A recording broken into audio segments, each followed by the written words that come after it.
नमस्कार। भाषा विज्ञान के अंतर्गत हम भाषा विज्ञान के प्रमुख अंगों का अध्ययन कर रहे हैं। इसमें हमने पहले भाषा विज्ञान के प्रमुख अंगों में ध्वनि विज्ञान, पद विज्ञान, शब्द विज्ञान, वाक्य विज्ञान, इन अंगों का अध्ययन किया। इसके उपरांत आज हम अर्थ विज्ञान जो है भाषा विज्ञान का अंगों में अर्थ विज्ञान का अध्ययन करेंगे। अर्थ विज्ञान भाषा विज्ञान की एक प्रमुख शाखा मानी जाती है या महत्वपूर्ण शाखा है। सार्थकता भाषा की आत्मा है, यानी कि अर्थ जो है वह शब्द की आत्मा होती है। अर्थ के अभाव में भाषा निर्जीव तथा निरर्थक ध्वनियों का जाल मात्र है। इसलिए शब्द यदि भाषा का शरीर है तो अर्थ उसकी आत्मा है, यानी कि अर्थ जो है वह शब्द की आत्मा मानी जाती है। जिस प्रकार आत्मा के निकल जाने से शरीर व्यर्थ हो जाता है, उसी प्रकार अर्थ के बिना शरीर का कोई अस्तित्व नहीं होता या अस्तित्व समाप्त हो जाता है। यही कारण है कि रघुवंश नामक महाकाव्य के प्रारंभ में कालिदास ने शब्द और अर्थ के सम्यक ज्ञान के लिए उन पार्वती और परमेश्वर की वंदना की है, जो शब्द और अर्थ की भांति जुड़े हुए हैं। इसलिए अर्थ का भाषा विज्ञान में अर्थ विज्ञान की एक महत्वपूर्ण शाखा मानी जाती है, क्योंकि अर्थ के बिना शब्द का जो है अस्तित्व नहीं होता, शब्द का अस्तित्व समाप्त प्राय हो जाता है। शब्द यदि भाषा का शरीर है तो अर्थ उसकी आत्मा है। काफी विद्वानों ने अर्थ विज्ञान की अर्थ विज्ञान को भाषा विज्ञान की एक प्रमुख शाखा माना है, परंतु कुछ आधुनिक विद्वान जो है इसे भाषा विज्ञान से अलग मानकर एक आदर्श विज्ञान की शाखा मानते हैं। कुछ लोग तो इसे एक स्वतंत्र शाखा के रूप में स्वीकार करते हैं, परंतु इसमें कोई संदेह नहीं कि अर्थ विज्ञान दर्शन शास्त्र का अंश है। दर्शन शास्त्र का बहुत अंश में संबंधित रूप है, ऐसा कुछ विद्वान मानते हैं। अर्थ विज्ञान के संबंध में एक मूलभूत प्रश्न यह है कि अर्थ क्या है। इसके संबंध में पंडित भर्तृहरि कहते हैं कि शब्द के उच्चारण से जिसकी प्रतीति होती है वही उसका अर्थ है, ऐसा पंडित भर्तृहरि के शब्दों से पता चलता है। अर्थ का कोई दूसरा लक्षण नहीं है। भर्तृहरि की बात अपनी जगह पर ठीक होते हुए भी कुछ विद्वानों ने उसमें बहुत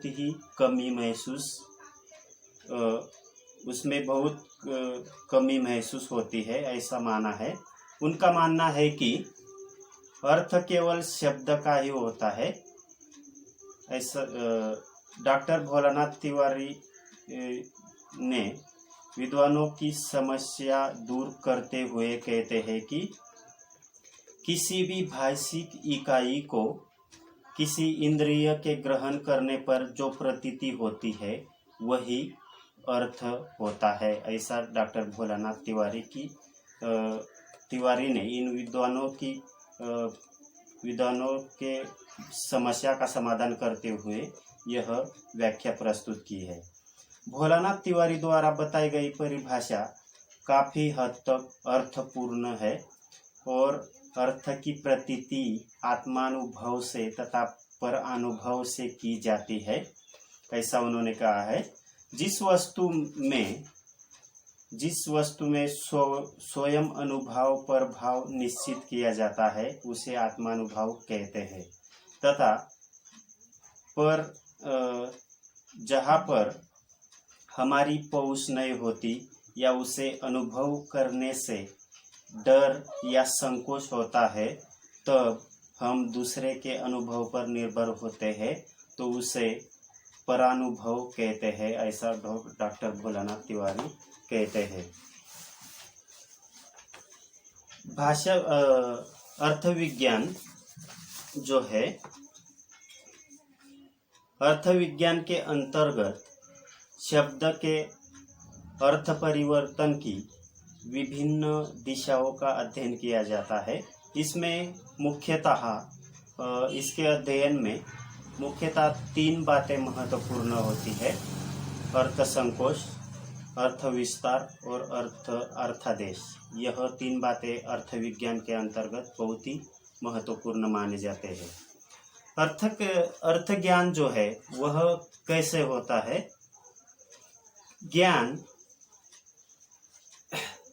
ज्ञान प्रत्यय या प्रतीति भाषा का मानसिक पक्ष है और मन में विचार उठते रहते हैं। वक्ता जब शब्दों द्वारा उन्हें प्रेषित करता है तो श्रोता जो है वह कान से उन शब्दों को सुनता है और मन को उनके अर्थों की प्रतीति होती है। यानी कि जब वक्ता बोलता है तो वक्ता के बोलने से जो सुनने वाला श्रोता होता है वह अपने कान से वह बातें सुनता है और मन में ही उसके अर्थ की प्रतीति उन्हें होती है। अर्थ ज्ञान के 2 साधन माने जाते हैं। अर्थ ज्ञान जो है वह प्रत्यय और प्रतीति के रूप में होते हैं। इस प्रतीति या ज्ञान के 2 महत्वपूर्ण साधन माने जाते हैं, एक आत्म प्रत्यक्ष और दूसरा पर प्रत्यक्ष। आत्म प्रत्यक्ष का अर्थ है स्वयं किसी वस्तु आदि की अपनी आंखों से देखना या अनुभव करना, जैसे मनुष्य, श्री, गाय, अश्व, पक्षी आदि को देखकर स्वयं ज्ञान प्राप्त करना। यानी कि इनको देखकर हमें प्रतीत होता है कि यह गाय है, यह श्री है, यह अश्व है, यह पक्षी है। इस प्रकार हम जब स्वयं किसी अपनी आँख से किसी वस्तु को देखते हैं तो हमें स्वयं प्रतीत हो जाता है कि ये चीज है। इसी प्रकार संतरा, नींबू आदि का रस स्वयं चखकर उनके रस का अनुभव करना, यह आत्म प्रत्यक्ष ज्ञान है। आत्म प्रत्यक्ष स्पष्ट, अधिक प्रामाणिक और स्थायी होता है। आत्म प्रत्यक्ष के भी 2 भेद माने जाते हैं। पहला भेद बाह्य इंद्रिय जन्य। बाह्य इंद्रिया है आँख, कान, नाक, त्वचा और जिह्वा। यह जो है वह बाह्य इंद्रिया है। इनके आँखों से देखी हुई वस्तु, नाक से सूंघी हुई गंध, कान से सुना हुआ शब्द, त्वचा से छुआ हुआ पदार्थ और जीभ से चखा हुआ स्वाद बाह्य इंद्रिय ज्ञान या अनुभव है। यानी कि ये सब चीज जब हम स्वयं अपनी आंखों से या अपने आंखों से देखते हैं या कानों से सुनते हैं तथा त्वचा से हम स्पर्श को प्रतीत करते हैं या त्वचा को स्पर्श करने से हमें महसूस होता है, इस प्रकार का ज्ञान जो है वह बाह्य इंद्रिय जन्य है। इनका ज्ञान और इनकी प्रामाणिकता इंद्रियों ने स्वयं अनुभव की है या स्वयं प्रत्यक्ष की है। इसी प्रकार अंतर इंद्रिय जन्य ज्ञान, यानी कि अंदर के जो इंद्रिय होते हैं इनके द्वारा जो ज्ञान प्राप्त है वो होता है, उन्हें अंतरिंद्रिय ज्ञान कहा जाता है। अंतरिंद्रिय या अंतकरण मन है, यानी कि मन के द्वारा कुछ हम महसूस करते हैं तो वह अंतरिंद्रिय होता है। कुछ सूक्ष्म चीजों का ज्ञान बाह्य इंद्रियां नहीं कर पाती, इसलिए उनका ज्ञान जो है वह अब हमारा मन करता है। जैसे सुख या दुख का अनुभव, शोक और क्रोध का अनुभव, भूख और प्यास का अनुभव आदि जो बातें हैं, उसका ज्ञान जो है वह अपना मन करता है। जब हमें भूख लगती है या प्यास लगती है तो उसका अनुभव हमारे मन को होता है, तथा सुख या दुख का अनुभव जो है वह अंतरिंद्रिया जो है मन वह अनुभव करता है, तथा शोक या क्रोध होने पर हमारे मन के द्वारा ही हमें वह महसूस होता है। शोक, दुख, हर्ष, शोक आदि का अनुभव भी व्यक्ति जो है वह मन से करता है। यही अंतरेंद्रिय जन्य ज्ञान प्रत्यक्ष, आत्म प्रत्यक्ष है। तथा दूसरा जो अर्थ ज्ञान के दो साधनों में दूसरा जो साधन है वह पर प्रत्यक्ष है। पर प्रत्यक्ष का अर्थ है दूसरे से देखा है, दूसरे ने देखा है। जिन देशों, स्थानों, पर्वतों, समुद्रों आदि को हमने स्वयं नहीं देखा है, उनको हमने किसी दूसरे के प्रत्यक्ष देखने से हमने अनुभव किया, या उसका ज्ञान जो है हम दूसरों के प्रत्यक्ष से करते हैं। यानी कि दूसरे व्यक्ति जो देख कर आते हैं और उनके द्वारा हम उसे अनुभव करते हैं, तो उसे पर प्रत्यक्ष ज्ञान कहेंगे। जिन्होंने स्वयं देखा है, पर प्रत्यक्ष के आधार पर ही हम भूगोल में सभी देशों, नगरों, नदियों, समुद्रों, दर्शनीय स्थलों का ज्ञान प्राप्त करते हैं। पर प्रत्यक्ष में ही आप्तवाक्य, आश्वचन या प्रामाणिक व्यक्तियों के कथन भी आते हैं।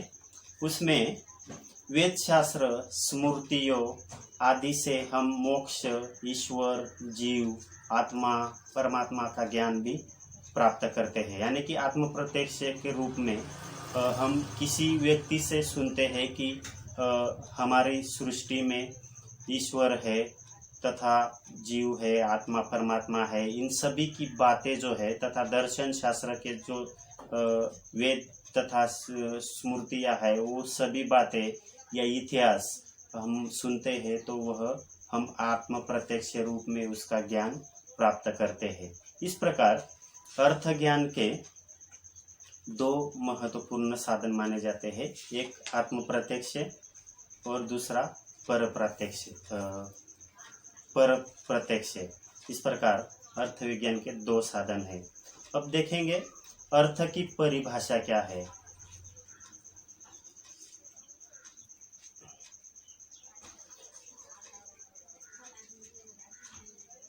पाश्चात्य विद्वान एल्फ्रेड सिजविक की दी गई परिभाषा है। इसमें वह बताते हैं कि अर्थ परिणामों पर आधारित होता है और सत्य अर्थ पर आधारित होता है। इस प्रकार उन्होंने परिभाषा दी है। दूसरा शिलर नामक विद्वान है, उन्होंने भी अर्थ की परिभाषा देने का प्रयास किया है। उनकी परिभाषा इस प्रकार है।